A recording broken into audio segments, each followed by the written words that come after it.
Hi, Joanna. Good to meet you.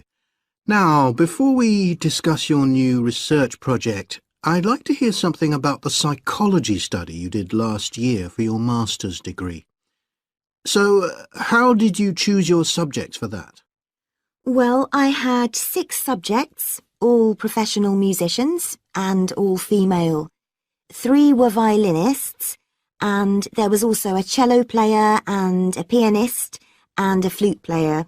They were all very highly regarded in the music world, and they'd done quite extensive tours in different continents, and quite a few had won prizes and competitions as well.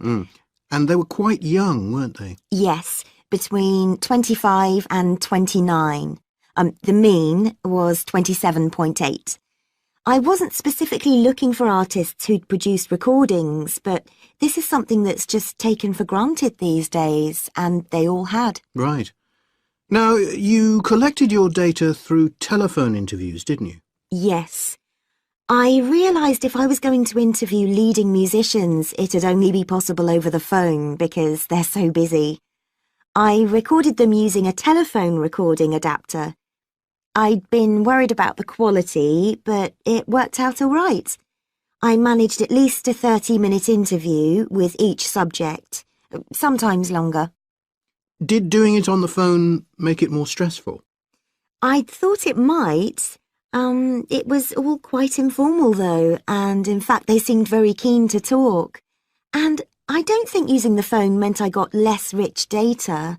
Rather the opposite, in fact. Interesting. And you were looking at how performers dress for concert performances? That's right.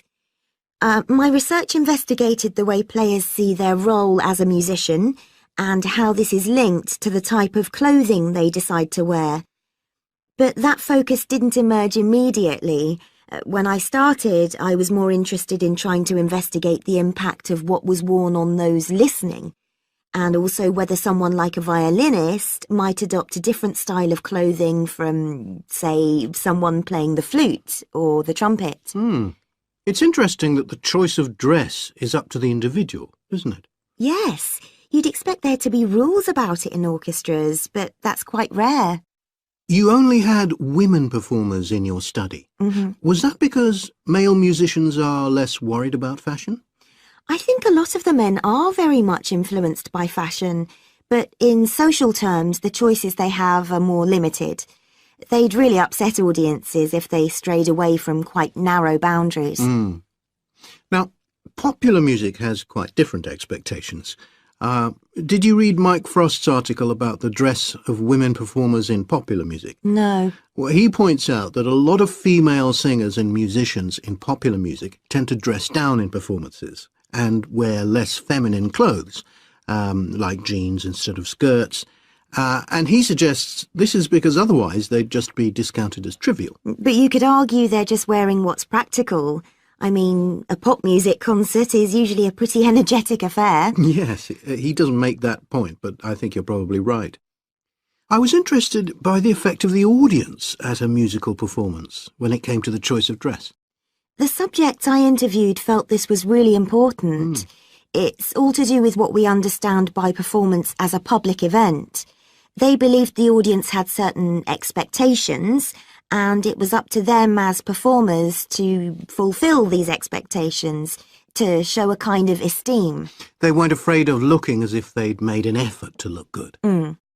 I think in the past, the audience would have had those expectations of one another too, but that's not really the case now. Not in the UK, anyway. No.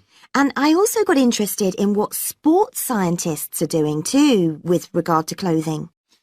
Musicians are quite vulnerable physically, aren't they? Because the movements they carry out are very intensive and repetitive. So I'd imagine some features of sports clothing could safeguard the players from the potentially dangerous effects of this sort of thing. Yes, but musicians don't really consider it. They avoid clothing that obviously restricts their movements, but that's as far as they go. Anyway, coming back to your own research, do you have any idea where you're going from here?